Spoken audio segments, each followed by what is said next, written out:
Imagine a predator, silent, relentless, stalking the shadows of a major American city for over 2 decades. Yeah, it's chilling. Over 50 women have vanished into its grasp, their lives brutally extinguished. For the true crime obsessives out there, the question just burns. Who is the Chicago Strangler? Hmm. Welcome to the Deep Dive. Today, we are plunging headfirst into the chilling enigma of this decades-long mystery. Yeah, we're going deep. Sifting through the known facts, the whispers, the cold, hard evidence, to truly grasp the staggering scope of this ongoing tragedy. As we begin to peel back the layers of this case, what hits you is just. It's the sheer horrifying number. He really is. More than 50 women murdered in Chicago since 2001, each death bearing the same gruesome hallmarks. Right. And the terrifying reality as it stands today is that the killer, or killers, they remain at large. Still out there. It's a chilling truth to confront, isn't it? Chilling doesn't even begin to cover it. Over 50 lives, brutally taken.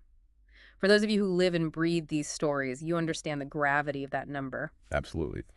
You're joining us in this deep dive, so let me ask you, what's the first raw, visceral thought that claws at you when you hear about a phantom killer haunting Chicago's streets for over 2 decades? Yeah, what hits you first?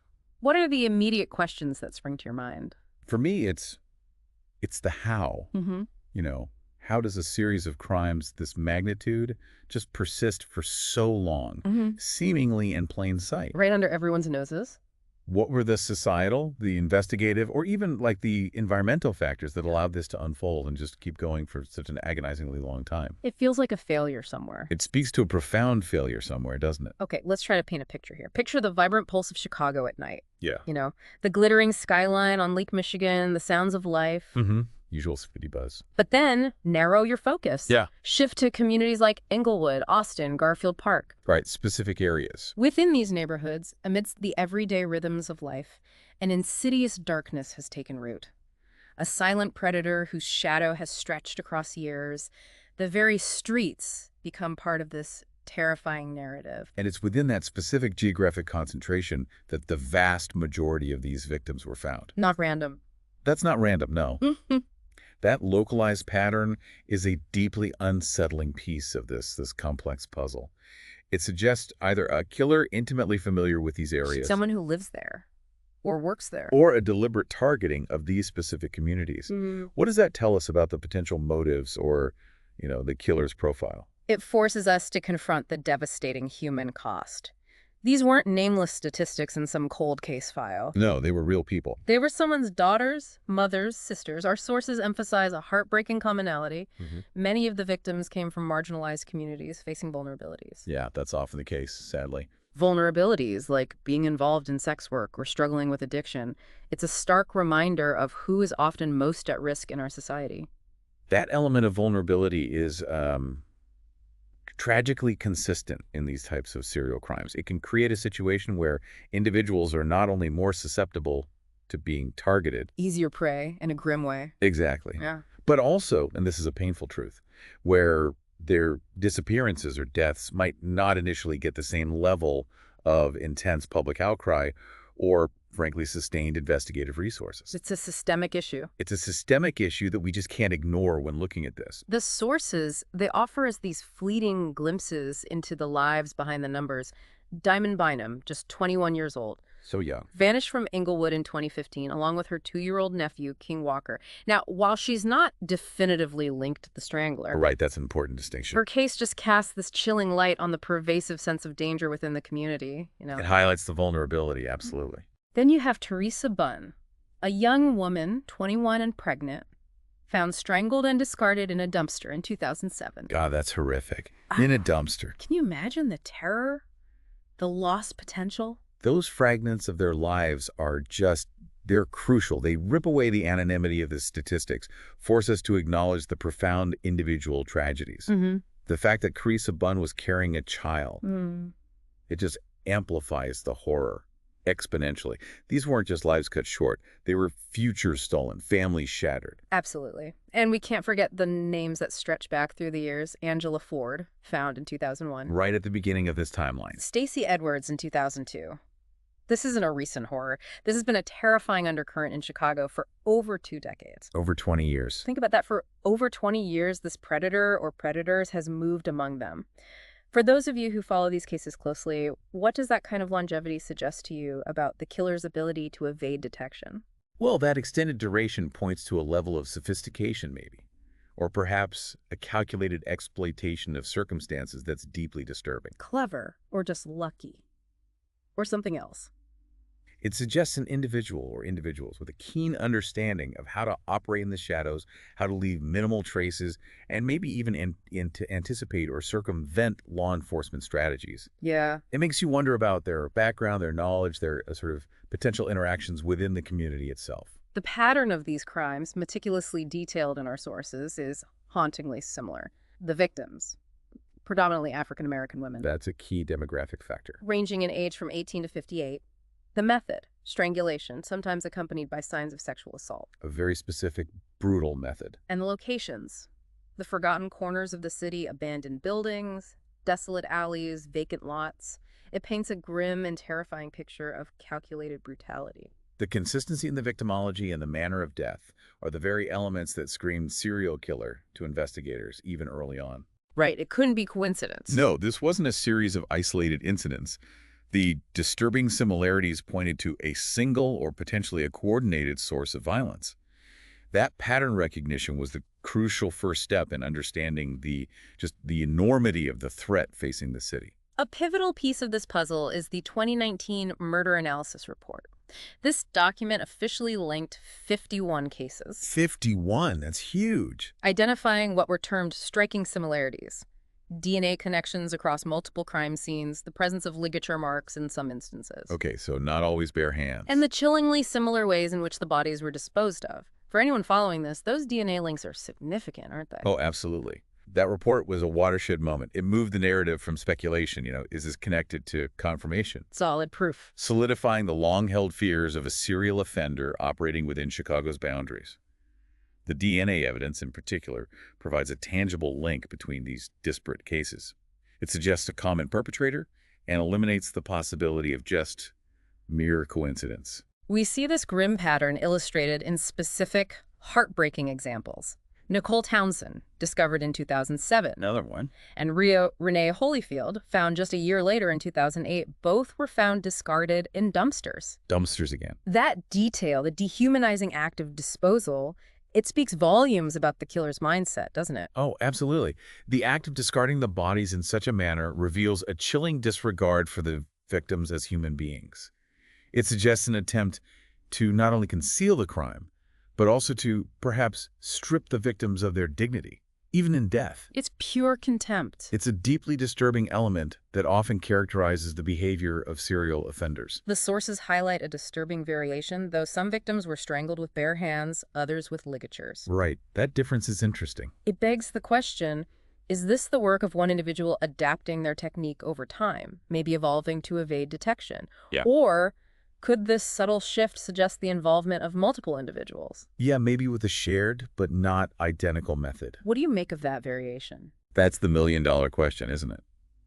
The variation could certainly indicate a single perpetrator learning and adapting, becoming more efficient, perhaps, or changing methods to throw off investigators. Makes sense. However, it equally leaves the door open to the possibility of multiple individuals with similar motivations or methods of operation, perhaps even acting independently, but targeting a similar demographic. So it complicates things. It's a crucial point of ambiguity that investigators would be, and likely are, intensely focused on. And the sheer scale of this, over 50 women, it's almost unfathomable. How could one person, or even a network, manage to evade capture for so long? It boggles the mind. Our sources point to the city's deep socioeconomic divides as a potential contributing factor. For those of you listening who understand the complexities of urban environments, how might these divides inadvertently create opportunities for such crimes to go unnoticed for so long? That's a profoundly uncomfortable but essential aspect to consider. Socioeconomic disparities can unfortunately lead to disparities in how crimes are perceived, investigated, and resourced. Resources stretched thin already. Exactly. Sadly, in marginalized communities, there can sometimes be delays in reporting, maybe a lack of trust in law enforcement, or just a slower allocation of investigative resources. Which a killer could exploit. A perpetrator could, tragically, exploit these vulnerabilities to their advantage, operating in areas where their crimes might be less visible or less immediately prioritized. It's a harsh reality to confront. Now, the sources detail the exhaustive investigations undertaken by the Chicago Police Department and the FBI. Years of work. We're talking about years of work, countless hours poured into these cases. Yet, despite DNA evidence linking multiple crime scenes, no matches in the National CODIS database. Nothing. For those familiar with DNA databases, you know what a significant roadblock that is, right? Oh, absolutely. The absence of a CODIS hit suggests that the individual responsible for these crimes has likely not been previously apprehended or convicted of a crime that would have resulted in their DNA profile being entered into the system. So no prior serious convictions on record, seemingly. Or at least none that required a DNA sample back then. Yeah. This significantly narrows the traditional avenues of investigation, forcing law enforcement to rely on more complex and time-consuming methods. The formation of the Strangled Women Task Force in 2019 marked a renewed and dedicated effort. A necessary step. Their approach, re-examining decades-old cold cases with fresh eyes, utilizing geographic profiling to pinpoint potential areas of operation, Trying to map it out. and employing behavioral analysis to try and understand the twisted psychology of the killer. That kind of focused effort must offer some hope, wouldn't you think? That dedicated task force was a crucial step, signaling a renewed commitment and a recognition of the interconnectedness of these crimes. Geographic profiling, for instance, can be incredibly valuable in narrowing down search areas by analyzing the spatial pattern. Finding the hunting grounds. And behavioral analysis can provide insights into the perpetrator's habits, motives, potential next steps. It's about using every tool available. There was even a tantalizing near breakthrough in 2020, a partial DNA profile recovered from beneath a victim's fingernails. Wow, that's huge. Defensive wounds. A direct link to a potential struggle. For investigators and the families, that must have felt like the finish line was in sight. Oh, absolutely electric. But ultimately, it led nowhere. No match. Can you imagine the crushing disappointment? Those near misses can be devastating, both for the investigators who have poured their hearts and souls into these cases, and, more importantly, for the families who've been living with this agonizing uncertainty for so long. Just gut-wrenching. To have a potential identification within reach, and then have it just slip away. It's a cruel blow. But it hasn't just been law enforcement fighting this fight. Our sources highlight the vital, unwavering role of the community. Yes, the community response. The Southside Strangler Awareness Campaign, distributing flyers, holding vigils, keeping the faces and names of these women in the public consciousness, demanding justice. They wouldn't let them be forgotten. What does that kind of sustained community activism tell you about the spirit and resilience of these neighborhoods? The tireless efforts of the community are truly inspiring. Despite the fear, despite the lack of answers, they have refused to let these women be forgotten. Keeping the pressure on. Their activism not only keeps the pressure on law enforcement, but also provides a vital support network for the grieving families and raises crucial awareness within the broader public. It's a powerful testament to the human spirit in the face of unimaginable tragedy. And in 2023, a significant incentive was offered. A $50,000 reward from Crime Stoppers for any information leading to an arrest. That's serious money. That's a substantial amount, and our sources indicate that the deadline for this reward has even been extended to December 2025. Still active then. For someone out there who knows something, that could be a life-changing motivation, couldn't it? Rewards like that can often be the catalyst, the thing that finally prompts someone who's been hesitant or fearful to finally come forward with information they possess. Maybe someone knows something small, didn't think it mattered. Exactly. And the extension of the deadline suggests that authorities believe there are still crucial pieces of the puzzle out there waiting to be discovered.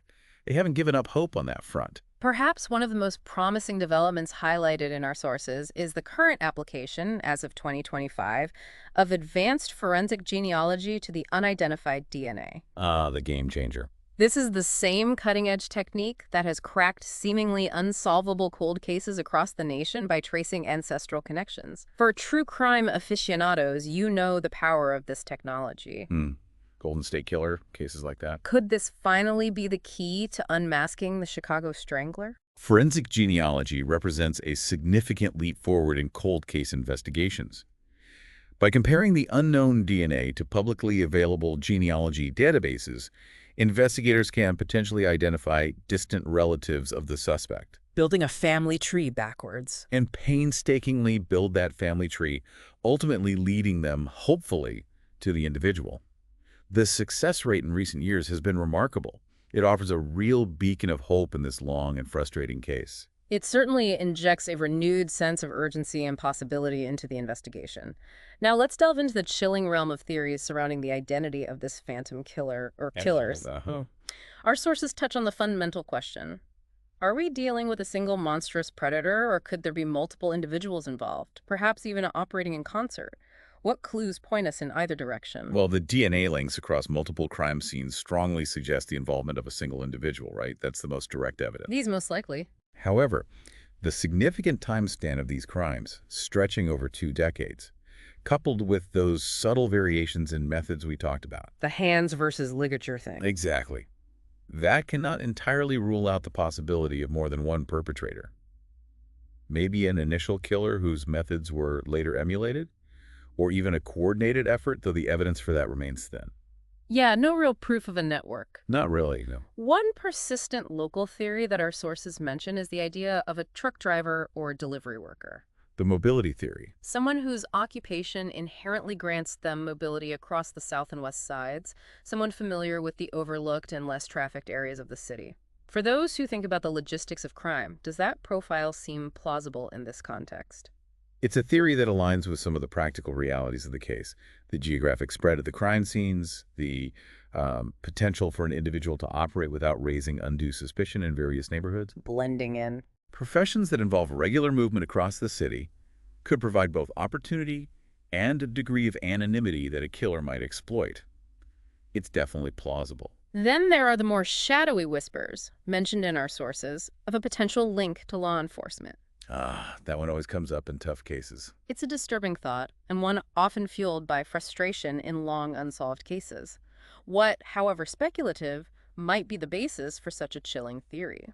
Sadly, in cases that remain unsolved for extended periods, particularly those with a high victim count and a lack of concrete leads, these types of theories can emerge. They often stem from a sense of distrust, maybe, or just a desperate search for answers. Grasping at straws sometimes. While typically lacking any factual basis, they reflect the deep-seated unease and suspicion that can fester when justice seems elusive for so long. The 2022 documentary referenced in our sources explored the unsettling theory of a cult or network being involved. Right, the more sensational angle. However, the sources themselves acknowledge a significant lack of solid evidence to support this. Why do you think such a dramatic theory might gain traction in a case like this?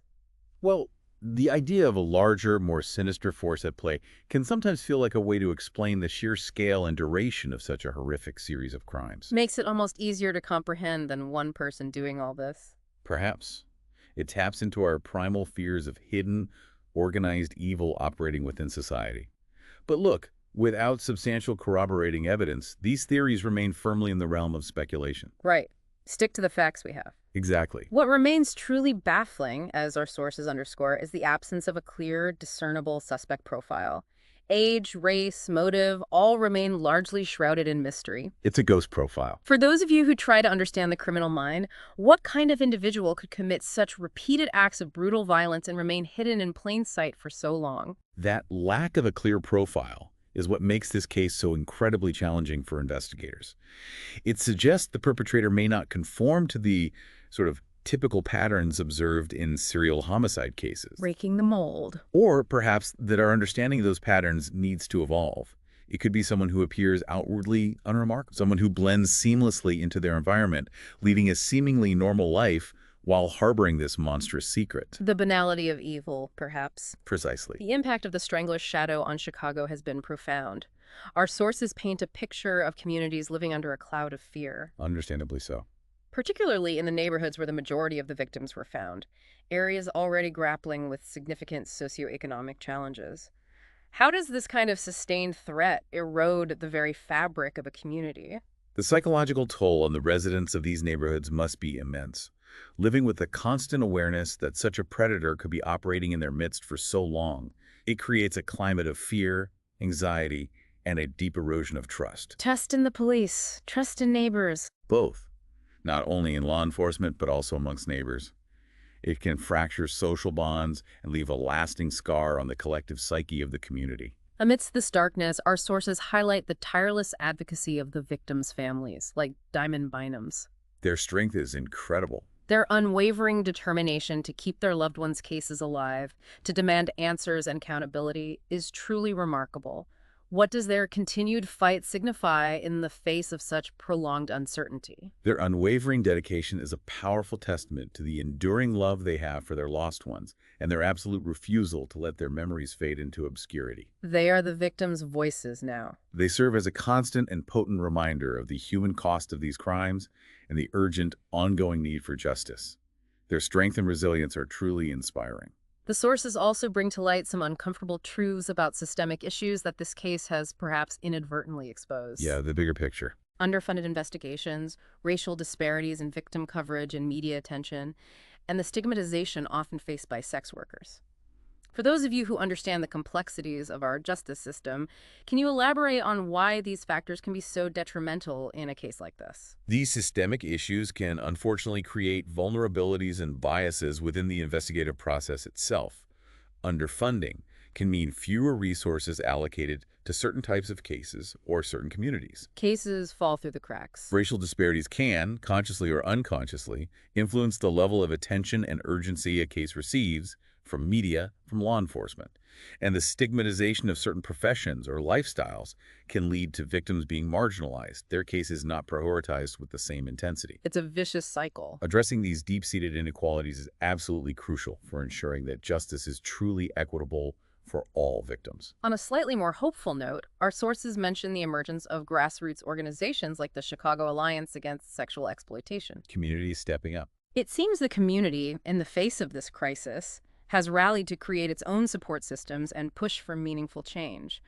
What does that kind of proactive response tell us about the strength and agency within these communities?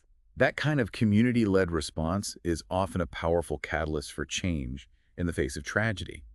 These organizations provide vital support networks for vulnerable individuals. They raise crucial awareness about the issues at play. Educating people. And they advocate for policy reforms that can help prevent future violence. It demonstrates the resilience and determination of the community to not only demand justice, but also to proactively work towards creating safer environments. We're also seeing increased community vigilance in the affected areas, more neighborhood watch programs, increased patrols by residents themselves. Taking back the streets, in a way. It's a tangible effort by people to reclaim a sense of safety and control in their own neighborhoods. For those who understand community policing, how effective can these kinds of initiatives be? These grassroots safety initiatives can serve as a valuable deterrent to crime and also, crucially, increase the level of vigilance within the community. The more eyes and ears are actively engaged and aware of their surroundings. The harder it is for someone to operate unnoticed. Exactly. The greater the likelihood of suspicious activity being noticed and reported to law enforcement. It fosters a sense of collective responsibility for safety. The media, including documentaries, podcasts like this one, and online true crime forums, have played a significant role in keeping the story of the Chicago Strangler alive in the public consciousness. Keeping the spotlight on. For those of you who follow these cases through various media, why do you think this sustained public interest is so crucial even after so many years? Continued public awareness serves several vital functions. It keeps the pressure on law enforcement to maintain their investigative efforts, definitely. Can't let it go cold. It can also jog the memories of individuals who may have witnessed something relevant but didn't realize its significance at the time. Maybe something clicks years later. A small detail suddenly makes sense. Hence, in the age of social media and online communities, it creates platforms for information sharing and collaborative problem solving that can sometimes yield unexpected leads. The collective attention of the public can be a powerful asset in the pursuit of justice. And in 2025, a memorial mural was unveiled in Inglewood, a poignant tribute to the victims. A place for remembrance. For those who understand the power of public art and remembrance, what kind of impact can such a memorial have on a community grappling with unresolved trauma? Memorials like this serve as a powerful and enduring symbol of remembrance. They honor the lives that were tragically lost and ensure that they are not forgotten. Making them visible again. They provide a focal point for grief and remembrance within the community and act as a visual reminder to both residents and those passing through that these cases remain unsolved and that the pursuit of justice continues. It says, we haven't forgotten. Now let's focus on the very latest developments as of April 18th, 2025, according to our sources. The cold case unit is actively deploying forensic genealogy. A big gun. That cutting-edge DNA analysis we discussed earlier. For those of you holding on to hope in this case, this must feel like a significant step forward, right? This renewed and focused application of forensic genealogy offers a genuine sense of optimism. It represents the embrace of advanced technology that has proven its worth in cracking previously impenetrable cold cases. Real results in other cases. The potential to finally generate viable leads where traditional methods have stalled is significant. It feels like real movement. Adding to this, a new witness reportedly came forward in March of 2025. Oh. Claiming to recall a suspicious individual in the vicinity of a 2015 crime scene. Our sources emphasize that these details are currently under intense review by investigators. Okay, that's intriguing. For anyone following this, a fresh pair of eyes, a forgotten memory that could be the crucial break, couldn't it? Any new witness testimony, especially one that potentially provides specific details about a suspect or their behavior near a crime scene, has the potential to be a game changer. If it checks out. Investigators will be meticulously evaluating the credibility of the witness, the consistency of their account with the known facts of the case. It's definitely a development that warrants close attention. The unveiling of that memorial mural we just mentioned is scheduled for May 1st, 2025. Coming up soon. The hope is that this public event will not only honor the victims, but also generate renewed public attention and perhaps even jog further memories, prompting others with information to come forward. Using the event as a catalyst. It's a powerful way to keep the pressure on, isn't it? Absolutely. Public events like this can often serve as that catalyst, bringing the case back into the spotlight and potentially reaching individuals who may have previously been unaware or hesitant to share information. The increased media coverage can amplify the message and reach a wider audience, potentially uncovering new leads. And as we've discussed, the Crime Stoppers reward, a substantial $50,000, remains on the table, with the deadline extended to December 2025. Still a factor. That financial incentive could still prove to be a vital tool in unlocking a crucial piece of information. For someone who's been wrestling with what they know, that reward could be the deciding factor. The extension of the reward deadline demonstrates a continued commitment on the part of authorities to finding answers. It provides a tangible incentive for individuals with information, even if they've been reluctant to come forward in the past, to finally share what they know. Money talks. Finally, the painstaking process of recreating potential suspect sketches based on the sometimes fragmented and years-old memories of witnesses is ongoing. That's always tough. Memory fades. It's a slow and often challenging process, but even a vague visual can sometimes spark a crucial recognition. For those who've seen how seemingly insignificant details can break a case, this ongoing effort is a testament to the dedication of the investigators. Witness sketches, even if not perfect representations, can be valuable tools in jogging memories and potentially identifying individuals who may have been seen in the vicinity of the crimes.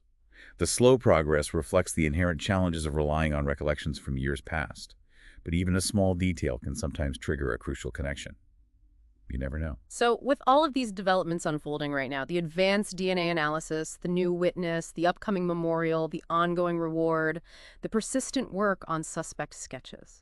A lot happening, relatively speaking. For all of you true crime devotees listening, the question is electrifying. Are we finally on the precipice of uncovering the truth behind the Chicago Strangler? Does it feel like the pieces are finally starting to shift? There's certainly a palpable sense of renewed momentum in this investigation. Yeah. You can feel it. It's fueled by the advancements in forensic technology and the potential significance of this new witness testimony. A real champ. However, it's crucial to maintain a degree of cautious optimism.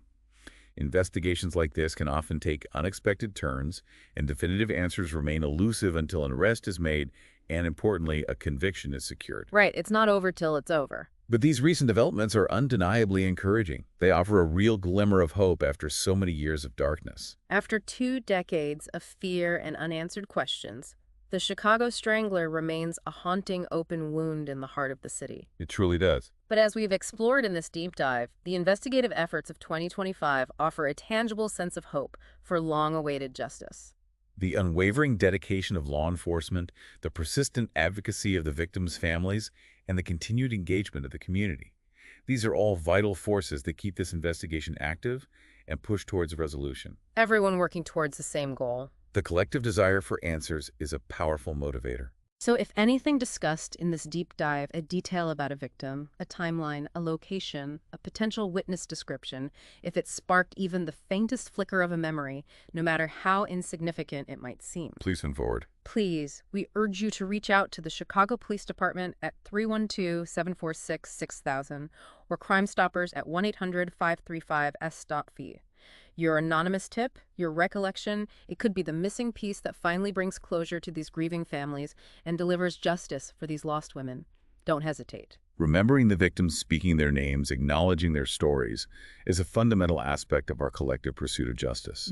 Until the perpetrator or perpetrators responsible for these heinous crimes are brought to light, their memories serve as a powerful and enduring reminder of the profound importance of this case. We have to keep saying their names. Absolutely. As the forensic genealogy work continues in the lab, as investigators meticulously evaluate the new witness testimony, we are left with a chilling and persistent thought. Could the face of the Chicago Strangler already be known to someone out there? A neighbor, a colleague, a fleeting figure in a long-forgotten memory. Someone they pass on the street every day. Could the key to unlocking this decades-old mystery be lurking just out of sight, waiting for someone, maybe even someone listening right now, to connect the dots? It's a haunting question that lingers long after our deep dive concludes.